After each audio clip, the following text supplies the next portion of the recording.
მოგესალმებით მეგობრებო, დღეს ვიმყოფებით შინაური საუბრების ახალ ეპიზოდზე და დღეს ვისაუბრებთ UFC 284-ზე. როგორც ხედავთ, მარტო ვარ, ჩემი მეგობრების დროის უქონლობის გამო ვერ ვახერხებთ ხოლმე სხვა UFC კარდების განხილვას, ამიტომ დღეს გადავწყვიტე მარტო ჩამეწერა, რადგან ეს კარდი არის ერთ-ერთი ყველაზე დიდი კარდი უკვე 2023 წლის, მიუხედავად იმისა, რომ ძალიან დიდი და დატვირთული მარტი გველოდება UFC 284, თვალიშვილიანი 86 და ასე შემდეგ 7-იც. ამიტომ ბევრს არ ვისაუბრებ სხვა ივენთებზე, უბრალოდ მინდა რომ განვაახლო და ხშირად გავაკეთოთ ჩვენი საუბრები UFC-სთან დაკავშირებით, ასე გვექნება სხვა პოდკასტებიც. და მოდი დავიწყოთ განხილვა. და ეხლა გვაქვს ძალიან კარგი თან ადრე წინა პოდკასტებში მაქვს ნახსენები, რომ UFC ხშირად უკვე აკეთებს ისე, რომ საჩემპიონო ბრძოლები ან ბრძოლების კონტენდერებს სვამს იგივე კარდზე. მაგალითად იყო პერეირა სტრიკლენდი და ადესანია კანონიერი როცა ჩხუბობდა. კიდე ძალიან ბევრი მახსენდება იქ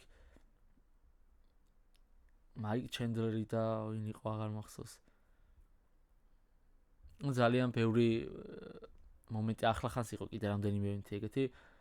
ძალიან ხშირად დაიწყეს მსგავსი ჩხუბების ჩანიშვნა, რომელიც ერთმანეთს ასე ვთქვათ უკავშირდება. ეხლა მაგალითად მიუხედავად იმისა, რომ ვოლკანოვსკი მოიგებს ու წააგებს ფედერეიტის კამარი მაინც რჩება, სამაგიეროდ პირველი კონტენდერის ვინაობა ირკვევა იაირ როდრიგესსა და ჯოს ემეტ შორის. ეხლა რა ხდება აქ? ჯოშ ემეტს აქვს ბოლო რანი title fight-ისკენ, აისო წააგოს ეხლა მაგალითად მინიმუმ 2-3 ბრძოლა title fight-ზე ვერავ. იმიტომ რომ ფეზეროიტი არის გადატენილი. იქ ჭიკაძე, ილია, ჰოლოვეი არაპირეს პირველი კონტენდერობის დათმობას, კატარი და ასე შემდეგ. და თან ასაკში არის ჯოშ ემეტი, ამიტომ აქვს ბოლო რანი title fight-ისკენ და აი სასიცოცხლოდ მნიშვნელოვანია, რომ ეს ბრძოლა არ წააგოს. თან არის მოჭიდავე და ძალიან მაგარი ჭიდავის ბექგრაუნდი აქვს, რომელსაც მე პირადად მაგალითად იგესთან ვნახე, კატართან ვნახე, არ იყენებს, რომ აჩვენოს ტეიქდაუნი, დააფიქროს ტეიქდაუნზე და ასე შემდეგ. და ძალიან ძლიერი ხელები აქვს, იმიტომ რომ იგესთან რაც გააკეთა, თუნდაც კატართან, ეხლა დღეს უყურებდი კატარის და ემეტის ბრძოლას, იმიტომ რომ მაინტერესებდა, მინდოდა გამეხსენებინა რა ხდებოდა როგორ და მე ვფიქრობ, რომ ვერ მოიგო ემეტმა კატართან. იმიტომ რომ მან უფრო დაჟე უკაცრავად ბოდიში დაჟესთვის. პლუს ნახე სკორკარდი საჯების და ძალიან უცნაურად ჰქონდათ.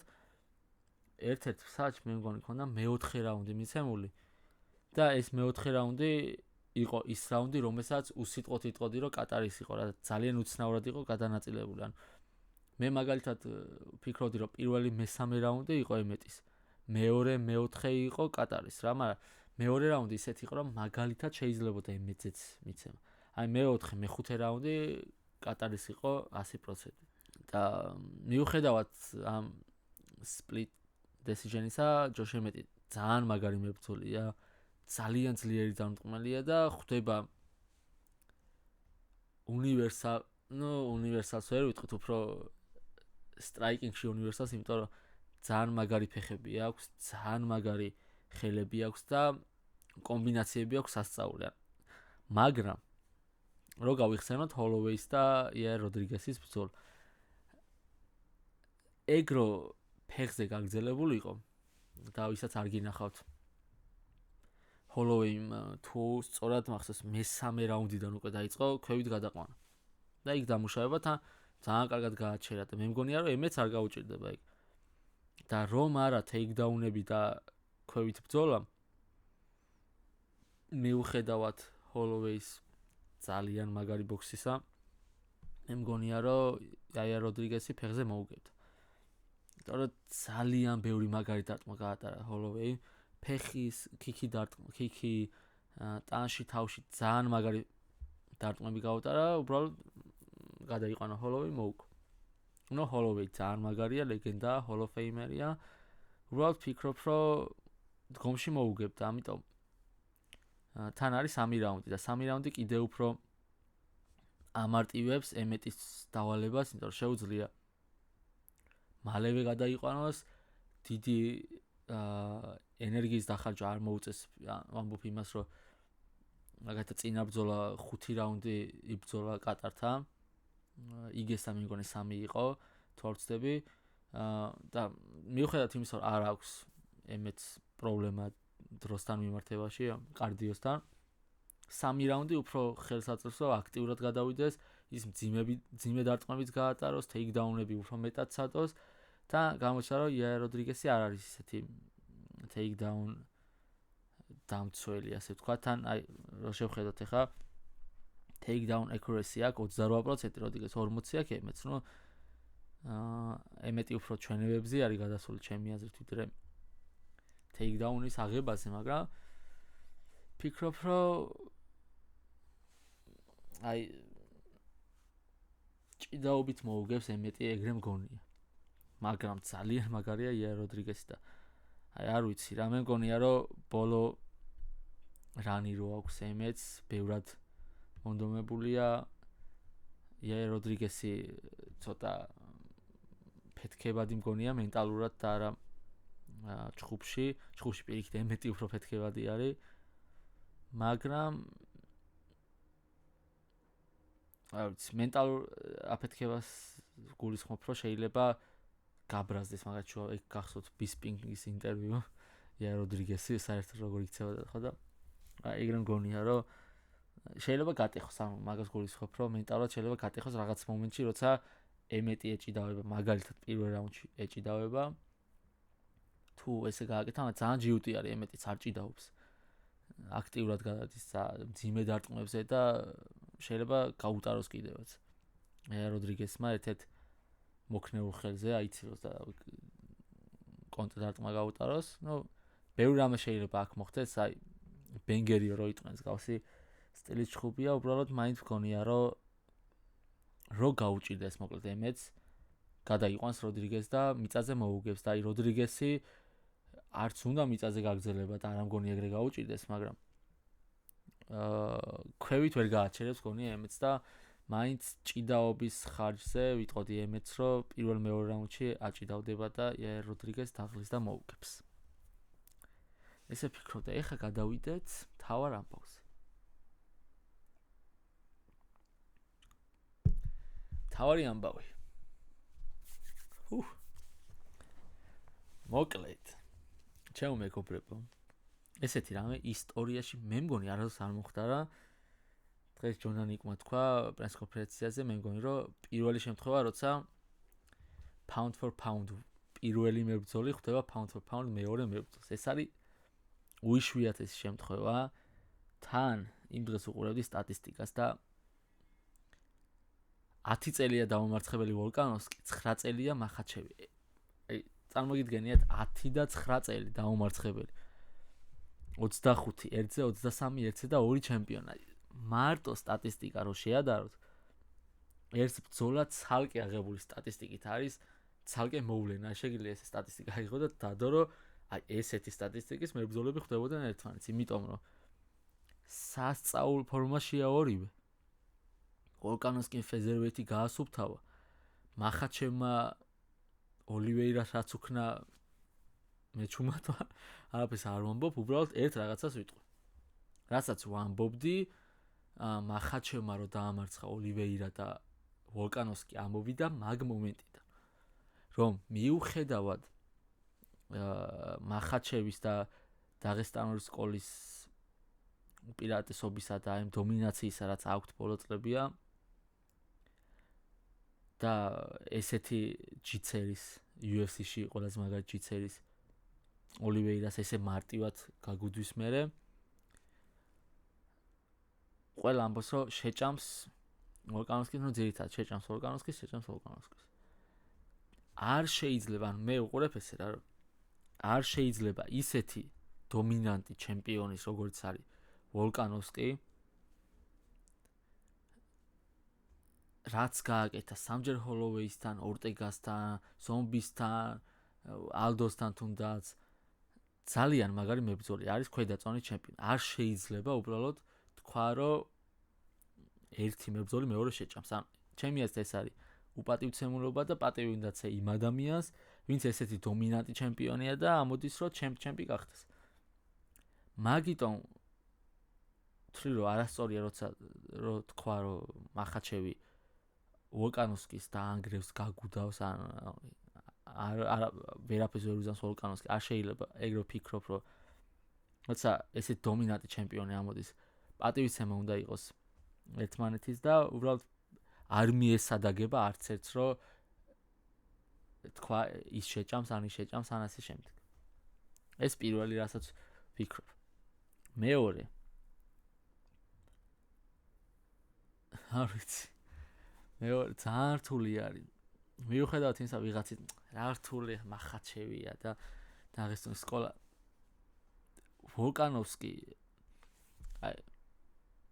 ის დისციპლინა რაც აქვს დაღესტან მებრძოლებს მე მგონია რომ ვინც შეიძლება შეადარო UFC-ში არადაღესტანელი მებრძოლი ვისაც მსგავსი დისციპლინა აქვს ალბათ ვიტყოდი ორ ადამიანს და უფრო მეტად ვოლკანოვსკის. ეს ჩემთვის იქნებოდა ადესანია და ვოლკანოვსკი. ან ეს ორი ადამიანი არის მიახლოებული, ყველაზე მეტად მიახლოებული იმ დისციპლინასთან, რომელიც მახაჩკალას და დაღესტნურ სკოლას აქვს. უფრო მეტად ვოლკანოვსკი. ძალიან დისციპლინებული ადამიანია, მიზანი აღებული აქვს და მიდის იმ მიზნისკენ. რაც ვოლკანოვსკი ჰოლოვეისთან პირველი ბრძოლის მერე გაიზარდა, ორტეგასთან მეორე ბრძოლის მერე, მესამე ბრძოლის მერე, აი რა გზაც ამ ადამიანმა გავლო და განვითარდა, ჩემთვის ეგ შეუძლებელი არის თუ არ გაქვს ძალიან დიდი დისციპლინა და თუ არ გაქვს ძალიან დიდი სურვილი იმისა რომ მიაღწიო რაღაცას. მახაჩევის ამ ხარის არ ვეხები, იმიტომ რომ ძალიან დიდი სკოლა აქვს ამ ხრივ გამოვლილი, ძალიან დისციპლინებულია, აქვს მიზანი და მარტო ამ ბიზნესკენ მიდის, უბრალოდ მინდა გამოყოვის რომ თუ ვინმე შეიძლება ახლოს იყოს მახაჩევის დისციპლინასთან, ეს არის ვოლკანოვსკი. ასევე რაც შეეხება ჩემი აზრით მახაჩევის ადვილად დამარცხებას ოლივეირას რა. აქ არის ერთი ფაქტორი, რასაც მახაჩევი მაშინ ამბობდა და მე არ მინდოდა მაგის მოსმენა, უბრალოდ იმდენად მომწონს ოლივეირა დღემდე მომწონს. მაგრამ მაგის და მიუხედავად რა ისი თქვა მინდა. ძალიან ბევრი წაგება აქვს ოლივეირას რა. ძალიან ბევრი საბმიშენი, მეგონა 3-4 საბმიშენით აქვს წაგება. ხონდათ აღმასვლა, აღმასვლა ძალიან მაგარი, მაგარი მებრძოლი, მაგრამ ეს ფაქტორი რომ შენ მაგათაც იცი რა არის საბმიშენის წაგება, იცი რა არის ზოგადად წაგება, იცი რა არის ქვევით რო ჩადიხარ და მე ამოდიხარ. ჩემი აზრით ძალიან მოქმედებს მებრძოლზე, იმიტომ რომ მაგალითად თუ საბმიშენზე დაგიჭირეს, შეგიძლია მარტივად დათაფო, იმიტომ რომ აქამდეც დაგითაფავს სიტყვაზე. აქამდეც წაგიგია და აქამდეც ჩასულხარ ქვევით და მე ისე ამოგიქაჩავს და ასე შემდეგ რა. ეგ ფაქტორი მენტალურად ძალიან მოქმედებს. და ვოლკანოვსკის შემთხვევაში ამ ადამიანს წაგება აქვს, მე მგონი, ხო, როგორც ნახე 10 წლის წინ. ამ ადამიანმა არ იცის რა არის დათაფვა, გავიგეთ ორტეგასთან რომ არ იცის ფიზიკურად. ეს იმას არ ნიშნავს, რომ მახაჩევი ვერ დაათაფინეს, მაგას არ ვამბობ. უბრალოდ ვამბობ მაინცეს და დამოკიდებულებას, რომ ეს ორი ადამიანი ერთმანეთს ხვდებიან ერთნაირი დამოკიდებულებით, რომ თავდაჯერებულობა ორივეს აქვს, არც ერთმა არ იცის წაგება რა არის დიდი ხანია და არც აპირებენ რომ წააგო.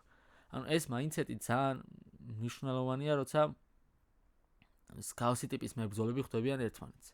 იქ შეგვიძლია ვთქვათ, რომ ბლაჰოვიჩი, ადესანიას მაგალითი, რომ ბლაჰოვიჩმა მეოთხე მეხუთე რაუნდში ჭიდაობით მოუგო და ასე შემდეგ. კი ბატონო, უბრალოდ იქ მართლა ძალიან დიდ წონაზეა საუბარი. იმიტომ რომ light heavyweight-ი მართლა დიდი წონა არის. თუნდაც დარტყმის მხრივ, თუნდაც წონის მხრივ, იქ რო 15 კილოთი მეტი ბლაჰოვიჩი რო გაწובה მაგალითად და ბევრად შენზე კარგი მოჭიდავი და ჯიცერი არის, ბევრად რთულია ვიდრე featherweight-ი lightweight-თან რო ბრძოლ. ჩემი აზრით რა. და რომ ზევით უფრო დიდი განსხვავება არის წონებში და ჯანში ვიდრე მაგალითად featherweight-თან lightweight-ში, როცა ჩემი აზრით მაინც lightweight-ის წონას ატარებს ვოლკანოვსკი და ალბათ მახაჩევი welterweight-ის წონას, მაგრამ გადავედით აი ნიშნულოვან საკითხზე, რომელიც არის დისკომფორტი და კომფორტი. დისკომფორტი და კომფორტში იგულისხმება ის, რომ ვოლკანოვსკის არ უწევს წონის დაკლება. პირიქით, მე მგონი შეიძლება მოიმატა კიდეს. არ მგონია რომ მოიმატოს, იმიტომ რომ პერფორმანსი შეცვლის, ესე უცებ მომატება. თავის წონას ატარებს. მახაჩევს კიდე უწევს წონის დაკლება, იმ საშინელი პერიოდის გამოვლა თან ბევრს იკლებს მე როგორც ვიცი და ვატყობ, იმიტომ რომ ძალიან დიდი გამოდის, ძალიან დიდი გამოდის fight night-ზე და შეიძლება 10 კილოს იკლებს ალბათ, რა ვიცი 900. და მაგიტო ეგეც თავისი ფაქტორი არის. მოგეთ გვაქვს ორი დიდი ფაქტორი, ეს არის წონის კლება და ეს არის ავსტრალია. ავსტრალიაში არის ჭუბი, რაც ძალიან დიდი мотиваტორი არის ვოლკანოვსკისა, მიუხედავად იმისა, რომ ნებისმიერ სხვა ქვეყანაში ექნებოდა იგივე мотиваცია, მაინც თავის ეფექტს ახდენს. და ეს წონის კლება რო არ უწევს რა. ეს ორი ფაქტორი არის ჩემთვის ძალიან მნიშვნელოვანი. მეორე ფაქტორი, მესამე უფრო სწორად, ეს არის ამ ადამიანის მოქნილობა, სტრაიკინგი და ის შეუპოვრობა და შეგვიძლია ვთქვათ, რომ წვდომი უცნაურად მახაჩევზე გრძელი, იმიტომ რომ featherweight-ია და მე მგონი სწორად ვნახე კოშტას მსგავსი middleweight-ის კოშტას მსგავსი წვდომი აქვს, თუ არ ვცდები, სულად ვნახე სადღაც, იმედი არ მეშლება, მაგრამ ძალიან დიდი წვდომი აქვს თავისი წონისთვის და lightweight-შიც კი მახაჩევზე დიდი წვდომი აქვს და საინტერესოა ძალიან რა მოხდება. ეხლა მახაჩევს რაც შეეხება. ამ ბიჭმა აჩვენა ის, რომ სტრაიკინგში არავის ნაკლები არ არის. როცა ჩვენ წინა პოდკასტი გქონდა, სულ საუბრობდით, რომ ოლივეირა უნდა დაუდგეს სტრაიკინგში, ქვევით არ უნდა ჩავიც.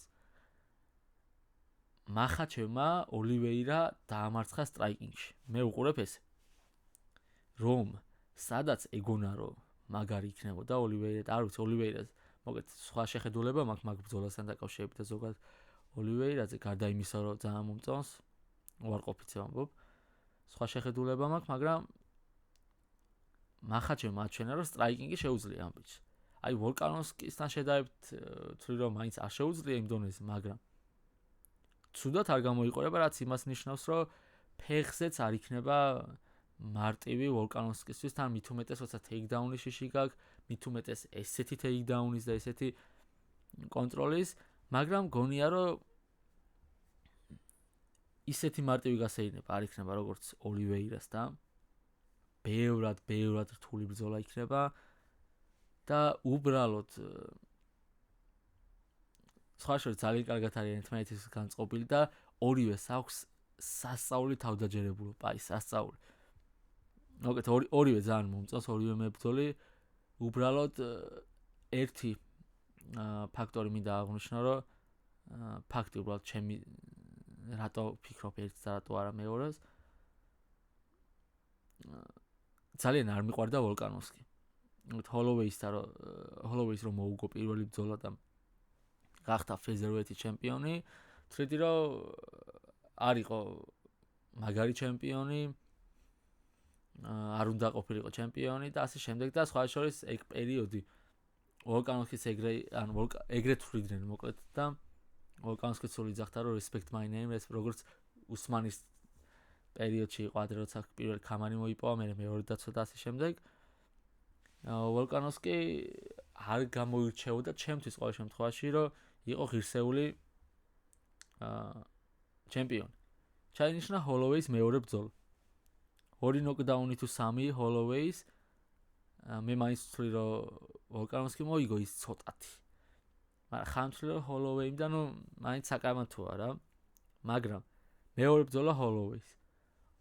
ორტეგას ბრძოლის შემდეგ მე გავიაზრე, რომ ეს ადამიანი პირველ რიგში არ არის ნორმალური და ძალიან მაგარი მებრძოლია.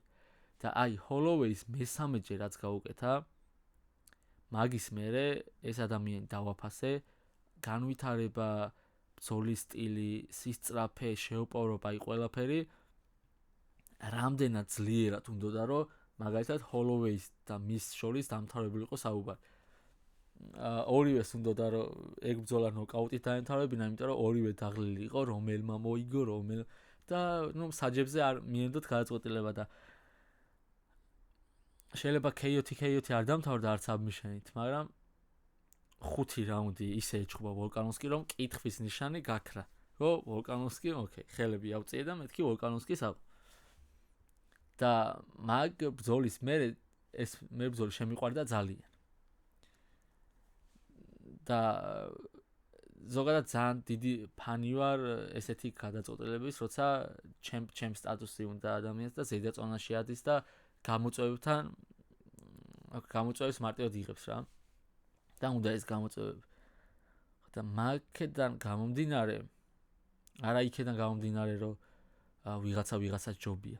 բայց მომწონს თვითონ როგორც მებრძოლი ვოლკანოვსკი, მომწონს დამოკიდებულება, თავდაჯერება და ვფიქრობ, რომ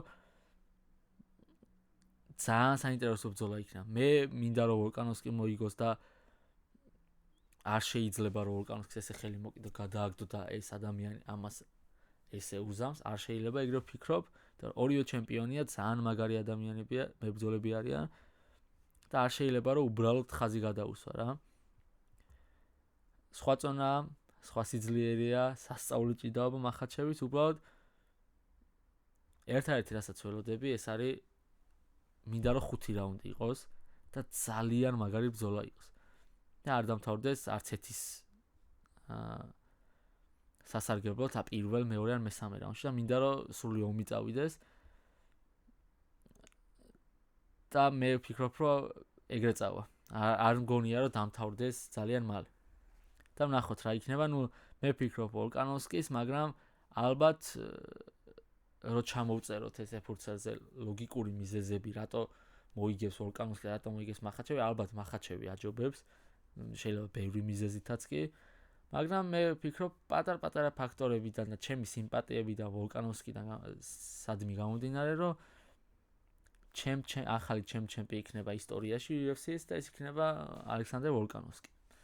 ნახოთ, იმედია ეხა მახაჩევმა რომ მოიგოს არ დაიწყებთ ვოლკანოვსკის ამბობდია, მაგრამ მე ესე ვფიქრობ. რესპექტ ორივე მებრძოლს 9-10 წელი რომ დამომარცხებელი ხა ეს პატარა ამბავი არ არის. თან ესე დომინაცია ბრძოლები როცა გაქვს და ვნახოთ. ძალიან დიდი გამოცდილების როგორც ერთს ასევე მეორეს და წარმატებები. შევხვდებით რეაქციებით, იმედია კარგი რეაქციები იქნება და ძალიან დიდი წელი გველოდება, ძალიან დიდი მარტი გველოდება და ვეცდები რომ ყველა ივენთის წინ ჩავწერო პოდკასტი და ვისაუბრო თუ რას ვფიქრობ, როგორ ვფიქრობ და ასე შემდეგ. ძალიან დიდი მადლობა, ეს იყო შინაური საუბრები, არ დაგაუწეს დალაიქება, გამოიწერეთ ჩვენი არხი და დროებით. აბა ჰე.